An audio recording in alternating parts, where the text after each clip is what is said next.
María, la mujer que a tantos inspiró, poemas bellos de amor. Centros María, Reina de la Paz, invitan a un encuentro con nuestra Madre, la Madre de Dios. La palabra y el color. A Jesús por María. La mujer, el rey y el labrador. Experiencias en nuestra vida cristiana, de la mano de la Santísima Virgen. El sabio, el ignorante, el pobre y el Señor. Producción ABA Comunicaciones Pastorales, al ritmo de la nueva evangelización. Carrera 42, número 5247, Córdoba con la Playa, Medellín. Email abacomunicaciones@gmail.com.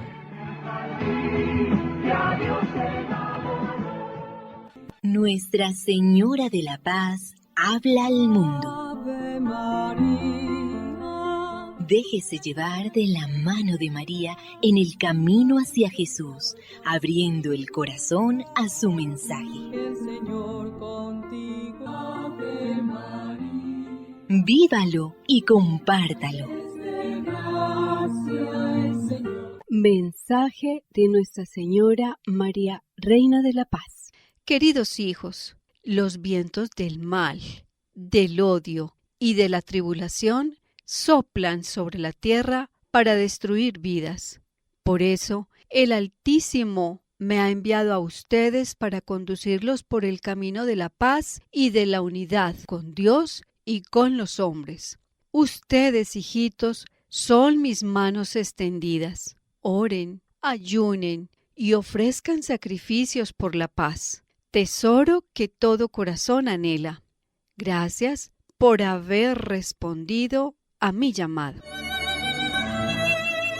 Muy apreciados amigos, saludos especiales. En el jueves eucarístico, en el jueves sacerdotal, en el mes de los difuntos, en el mes de todos los santos, el programa de la mano de la Santísima Virgen María bajo el auxilio de San José. Todo para la gloria de Jesucristo. Liturgia de las horas jueves de la tercera semana del Salterio. Estamos en la semana 31 del tiempo ordinario. Nuestra Iglesia Católica celebra hoy la memoria de la dedicación de la Basílica de Letrán. Erigida por el emperador Constantino hacia el año 324, es la primera en dignidad de las iglesias de Occidente, la más antigua de las basílicas de la Iglesia Católica y la catedral del Papa como obispo de Roma. Es la madre de todas las iglesias de la ciudad y del mundo porque es símbolo de la unidad de todas las comunidades cristianas con Roma y nos recuerda que todos estamos construidos sobre el mismo cimiento de Jesucristo. El palacio anexo a la basílica fue la residencia papal durante 10 siglos y en su interior se celebraron 5 concilios y se firmó el Tratado de Letrán.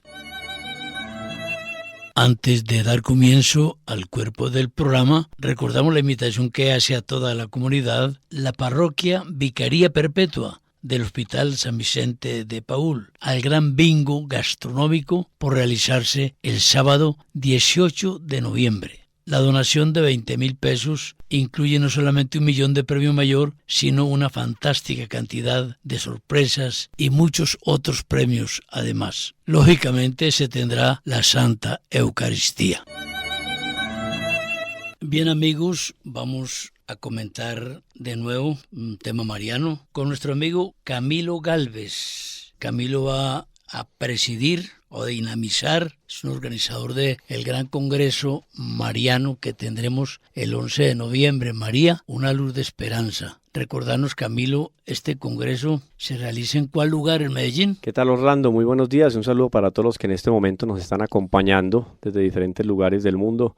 Este congreso lo vamos a realizar en el Colegio de las Hermanas Betlemitas. Eso es ahí en Laureles, en la 36 con 72, muy central, 2 cuadritas de la 33, 3 cuadritas de la Nutibara. Colegio Auditorio, Colegio Madres Betlemitas, 11 de noviembre. Una orientación que de pronto es válida para esto. Todos conocen el templo, la parroquia de Santa Gema. Ah, sí. Si de Santa Gema nos vamos hacia el centro de Medellín por la 33, calcularíamos unas 4 cuadras o 5 y a la izquierda 1 cuadra. Así es Ahí Por llegamos. Sí, ahí llegamos. Bueno, entonces, Congreso Mariano, extraordinario, pues son muy connotados los personajes que se van a presentar, muchos sacerdotes, Camilo en representación del mundo laical, Congreso Mariano, los temas son muy extraordinariamente profundos y pues ni más, pueden llamarse ABA Comunicaciones, les ilustraremos sobre este evento y podemos suministrar las boletas, las escarpelas de ingreso. Recordemos que Nuestra Señora María Reina de la Paz, en el último mensaje, nos dice algo apremiante.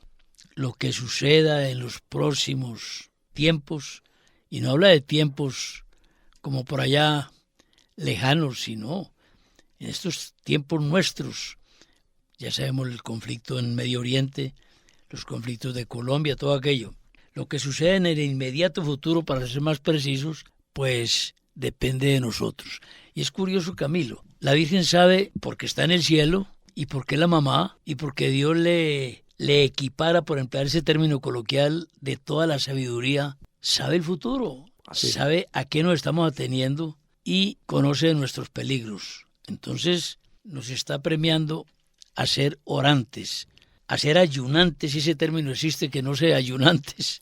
Bueno, ¿por qué razón? Porque la oración es la única manera de obtener la paz. Ningún organismo internacional, ni la ONU, ni la OEA, ni la OTAN, ningún organismo traerá la paz al mundo. La paz al mundo la trae el Señor por intermedio de la oración de todos los hijos de María. Así es, Orlando.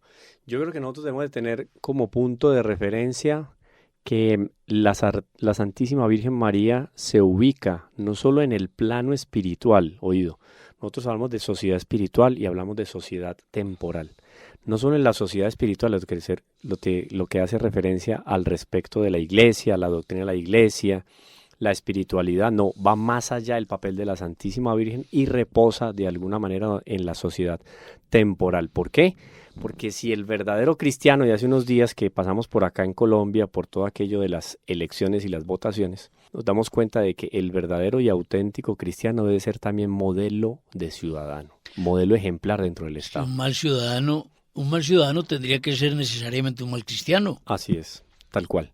Entonces, la Virgen María, con su modelo de vida, ella consolidada como el tipo del cristiano, la Virgen María le muestra un punto de referencia al hombre de cómo debe ser su comportamiento y cómo debe ser su desenvolvimiento en el ambiente civil, social o temporal. Claro. Entonces María es un punto de referencia. Eso es muy bonito porque la Virgen María no queda ahí como que escondidita en un rincón, como alguna vez escuché infelizmente a un pseudo teólogo que hablaba al respecto a la Virgen María, decía, no, ella hay que tenerla bien escondidita como en el Evangelio. Al contrario, la Virgen debe de aparecer y debe ser iluminada porque ella es estrella de la nueva evangelización. Le quitó a María el mandato de Cristo, su maternidad. Así es. Entonces, prerrogativas de la Santísima Virgen. Nosotros vamos a analizar lo que son los dones y las virtudes de la Santísima Virgen. Nos quedamos aquí haciendo no sé cuántos programas, Orlando. Pero sí podemos hacer unas consideraciones al respecto de la Santísima Virgen en función de uno de los dogmas de la Santísima Virgen, de los 4 dogmas, y que es el que se convierte en fuente y que emana de ahí todos los demás privilegios y prerrogativas que Dios dio a la Santísima Virgen, y es la maternidad de la maternidad de la Virgen, la maternidad divina. Ese es el punto de referencia. De ahí entonces, Orlando, nosotros podemos hacer una serie de consideraciones sobre la Santísima Virgen. Pero muchos dicen, y esto es interesante, yo creo que podemos centrarnos en eso, muchos dicen, es que eso fue antes del concilio. El concilio, esa mala lectura que han hecho varios al respecto del concilio, algo sobre lo que apuntó de una manera insistente el ya fallecido y de feliz memoria Papa Benedicto XVI. El concilio no está llamado a ser un punto de ruptura con la tradición y con el magisterio de la Iglesia. El concilio está llamado a ser un punto, un eslabón de unión de la doctrina, del magisterio y de la tradición con los nuevos hallazgos y explicitaciones que se puedan hacer en materia doctrinaria. Pero ¿cómo se va a divorciar el concilio de la historia de la Iglesia? ¿Y cómo alguien va a objetar esta devoción a María ubicándola en una época preconciliar, si el concilio trae un documentazo sobre la Santísima Virgen María. Hay que ver la Lumen Gentium. Solo ahí, solo en la Lumen Gentium ya tenemos nosotros, inclusive Orlando te cuento, en el canal de YouTube Teología con el Profe Camilo van a encontrar varios cursos de Mariología, algunos de ellos fundamentados casi que exclusivamente en Lumen Gentium. Vea. Que no es exclusiva de la Santísima Virgen, no, tiene algunos apartes sobre Nuestra Señora. Uno dice, ¿pero cómo así? Vayan, es que a nosotros nos falta formación. Orlando, yo me considero católico, bautizado, voy a misa los domingos, nunca cojo entonces un documento de la iglesia, no sé ni ubicar el concilio, si eso fue el siglo XIX, si fue ahorita en el siglo XXI, no sé bien cuáles fueron los papas involucrados en el concilio. Lo que te decía en un programa anterior sobre los grupos nuestros, que son muy queridos y muy santificadores, pero poco estudiosos de la iglesia, de los documentos de la iglesia. Pablo VI, que fue el regidor de la segunda parte del concilio, Ajá. Posterior al concilio, escribió ese documentazo, Marialis Cultus, es como se llama, Marialis ¿no? Cultus, sí, señor. Entonces, por favor, hombre. Entonces, ahí mismo en ese concilio, para que no hagamos una mala lectura de los documentos pontificios, nos vamos a la Lumen Gentium y si ustedes quieren, recorran inclusive algunas de las catequesis de Juan Pablo II, de las homilías pronunciadas por él, en las cuales hace referencia a los documentos del Concilio Vaticano II para hablar sobre Nuestra Señora. El gran mariano, filósofo y teólogo mariano de formación mariana, consagrado a la Santísima Virgen, tomaba como punto de referencia un documento del Concilio Vaticano II, un documento de gran peso como es la Lumen Gentium. Elementos impresionantes de la Lumen Gentium, para no irnos muy lejos. Por ejemplo, nos encontramos con el numeral 62 de la Lumen Gentium, recordado por San Juan Pablo II en algún momento. Y en el Concilio Vaticano II, de alguna manera se recuerda las luces que dieron los primeros padres de la Iglesia con respecto a la mediación de María Santísima. Hay unas luces ya con respecto a ese dogma, quinto dogma, tan esperado por los mariólogos, y me coloco ahí en medio de ellos. Ese título que le da un papel importantísimo a la Santísima Virgen, o realza más bien el papel, porque ya lo tiene, realza y educa sobre el papel de la Virgen como medianera, medianera universal de todas las gracias. Eso es importantísimo. Eso es lógico porque pues lo ve uno desde cierta simpleza. Es lógico porque si Dios nos dio la gracia de Jesucristo por intermedio de María, ¿cómo no va a ser el camino también al revés? Es que tiene toda la lógica, o sea, es enteramente racional. Y cuando uno estudia la doctrina de la Iglesia, uno se da cuenta que la doctrina nunca se aleja ni se desprende de lo que es la lógica de la sabiduría netamente humana y natural. Qué bueno. De ahí que Santo Tomás de Aquino pudo hacer ese trabajo maravilloso de la Suma Teológica, tomando elementos de Aristóteles, un hombre pagano, formado en el ambiente pagano, Claro. pero que a raíz de un esfuerzo natural logra establecer algunos principios que unen esta naturaleza con lo sobrenatural. Y eso lo aprovecha Santo Tomás de Aquino. O sea, el hombre por naturaleza le pone lógica a lo sobrenatural.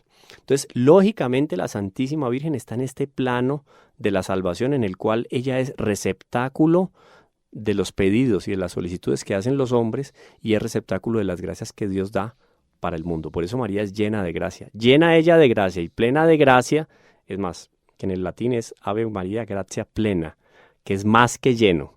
No sé si yo siempre utilizo esta figura cuando doy los cursos, les digo a los estudiantes, imagínense ustedes un vaso de agua, que por física hay algo que se llama la tensión superficial.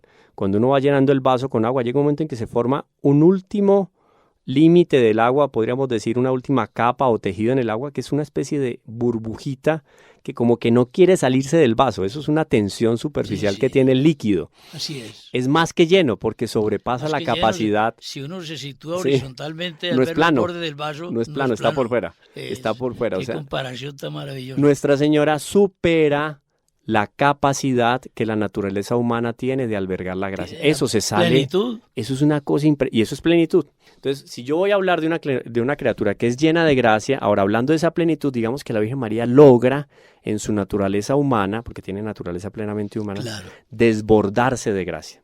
Y ahí entra otra figura que es la figura de la fuente. El primer platico que se llena de gracia es la Santísima Virgen. Y a partir de esa plenitud, de esa primera bandeja de agua, ella comunica su gracia a toda la humanidad. Entonces, ¿cómo no decir que la Virgen María se ubica ahí en ese plano espiritual tan espectacular? Y cuando nos vamos al numeral 62, por no decir otra cosa, porque quizá el 64 y 65 también toman elementos a este respecto, el Concilio Vaticano II en la Lumen Gentium nos dice, es que María, el papel de la mediación de María, toma un realce espiritual en el primer momento en que el ángel le dice que ella va a ser el canal por el cual vamos a recibir ¿a quién? A la fuente de la gracia. Mira, yo voy a hacer una comparación aquí atrevida, me atrevo a hacerlo, porque me acuerdo que en algún momento uno de los profesores de doctorado decía, Camilo, ya una vez uno sea doctor, uno puede atreverse a decir muchas cosas, fundamentarlas, pero puede decir muchas cosas. Entonces yo me voy a atrever a decir lo siguiente, Orlando, y me disculpas que sea aquí en los micrófonos de ABA Comunicaciones. Qué bueno. Pero mira, es lo siguiente, la Virgen María, se realza el papel de la Virgen María en la Escritura como medianera universal de todas las gracias a partir de la Anunciación. Claro, ella va a mediar con el cielo para traernos a la fuente de toda la gracia. Pero ese milagro de la Santísima Virgen se aplica también antes de la propia existencia de la Santísima Virgen. Uy, pero ¿cómo así se nos descachó, Camilo? No, Orlando, espera, yo le explico. Hay un principio teológico muy interesante al respecto de la Virgen María que se aplica plenamente en ella, en algunos otros aspectos, pero en la Virgen María se aplica plenamente. Y es el principio del ab eternum.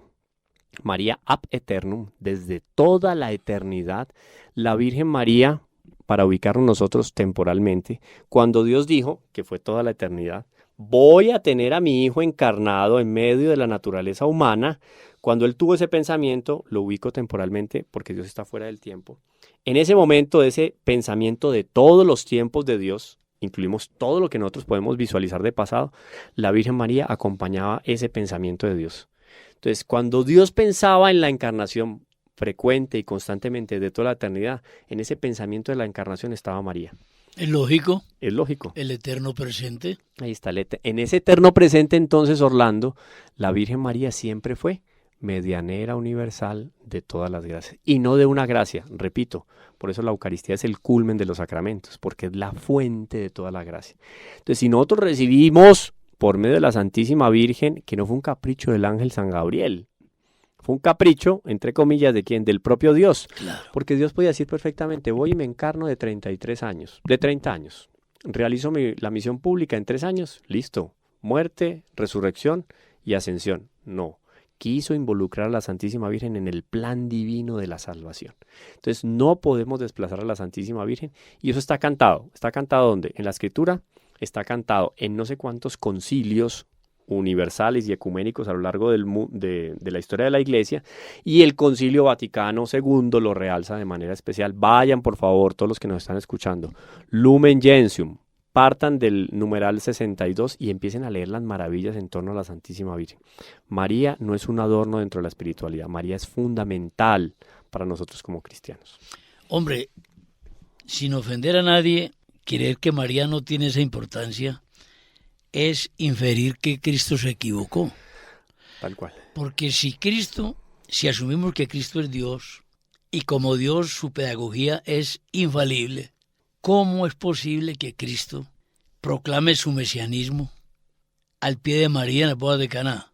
Entonces se equivocó, porque hace el primer milagro dentro de ese misterio, esa respuesta, no ha llegado mi hora, y María no le dice nada si le llegó o no le llegó. María lo que hace es decirle el problema nuestro. Y haga el milagro. Sí, entonces el primer milagro y la primera proclamación mesiánica la hace, me atrevo a decir, a instancias de María. Así es, tal cual, sí. Y eso tiene una intención también pedagógica. Bueno, y si no creemos eso, entonces se equivocó. Así es, tal cual. Y qué bueno, Orlando, que tú recuerdas ese pasaje de la Escritura, porque es fundamental para resaltar primero la devoción eucarística de Nuestra Señora. Y esto es algo que quizás ustedes no hayan escuchado en muchos ambientes eclesiásticos o infelizmente, y religiosos, no voy a decir solo eclesiásticos, sino religiosos en general, o infelizmente los ambones o los altares, no, en los ambones y los altares muy frecuentemente no escuchamos hablar de la Santísima Virgen y sus dones y privilegios. Pero bueno, cuando escuchamos las bodas de Caná tenemos que ubicarnos en María como mujer eucarística. ¿Pero cómo así? A ver, miremos bien el contexto, lo recordaba aquí Orlando. La Virgen María llega a un contexto religioso y social también, porque tiene una proyección social muy impresionante el matrimonio en aquella circunstancia, en las condiciones hebreas de la época. Y Nuestra Señora se da cuenta que se acabó el vino. Eso era una tragedia porque era una fiesta más o menos de unos 5 o 6 días. Y resulta que había que mantener a los invitados con lo mejor de la comida, pero especialmente con lo mejor de los vinos. Se acabó el vino. Primero miren ustedes la sutileza, la diplomacia de Nuestra Señora y el poder de influencia de la Virgen. Y la comunicación, eso que uno se comunica con otro casi que con una mirada.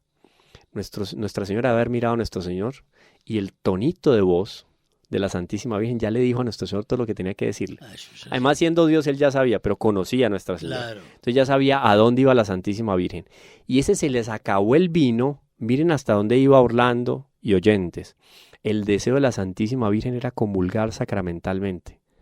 Porque muy seguramente en la vida privada, 30 años de comunión de la Santísima Virgen, de convivio de la Santísima Virgen con nuestro Señor y con San José, nuestro Señor les había revelado a ellos, a la Virgen y a San José, el milagro de la Eucaristía, que en algún momento se iba a dar.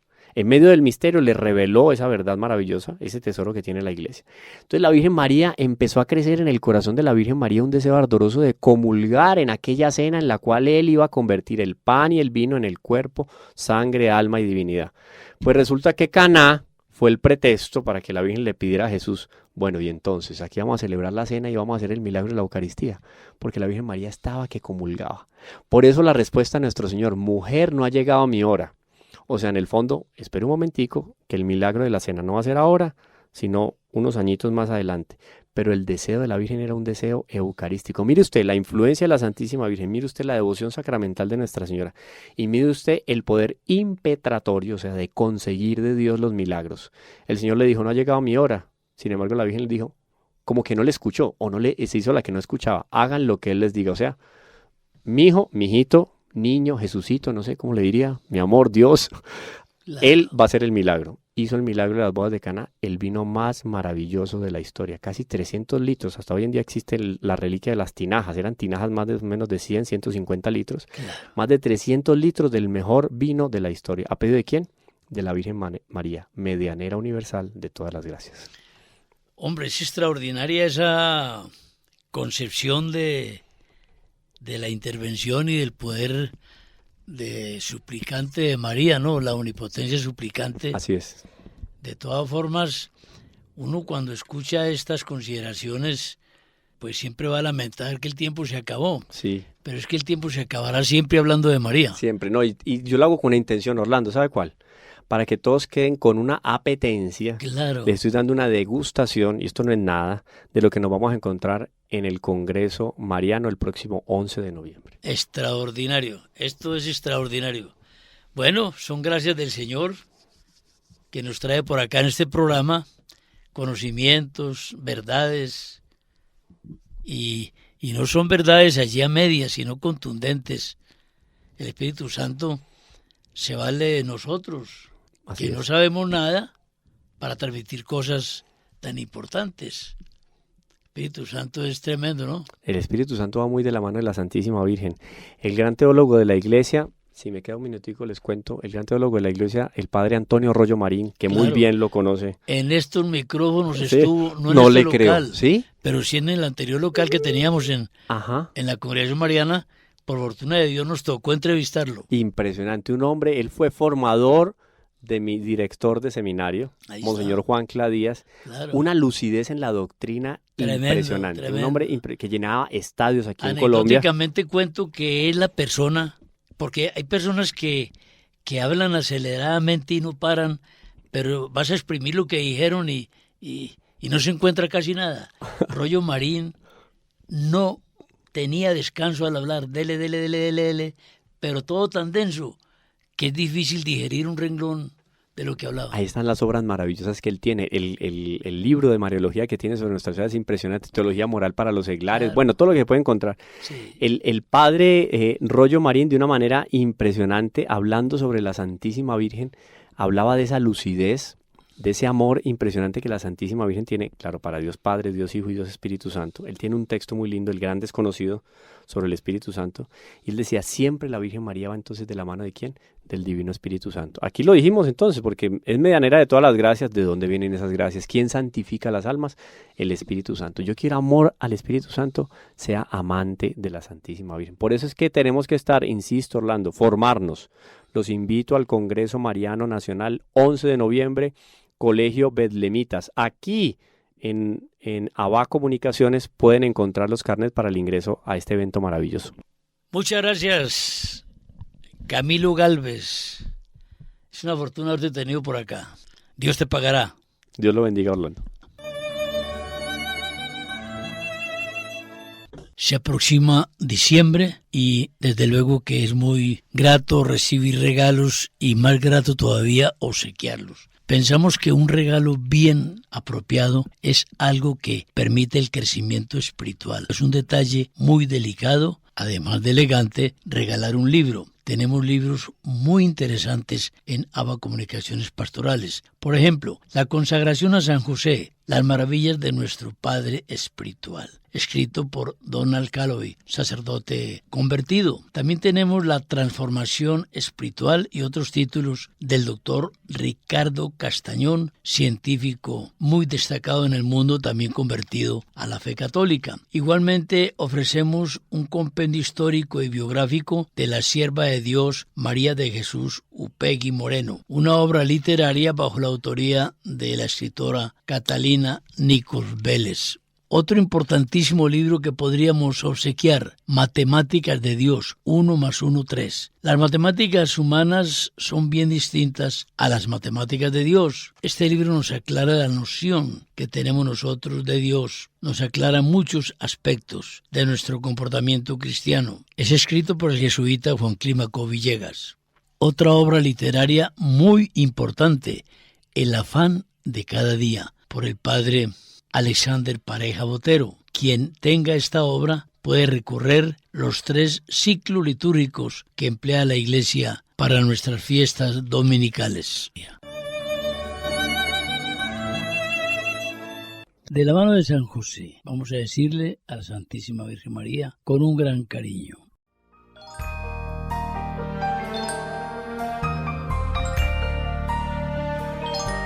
Dulce Madre, no te alejes, tu vista de nosotros no apartes. Ven con nosotros a todas partes y solos nunca nos dejes. Y ya que nos amas tanto como verdadera Madre, haz que nos bendigan el Padre, el Hijo y el Espíritu Santo. Amén. Centros María Reina de la Paz invitaron a un encuentro con nuestra Madre, la Madre de Dios.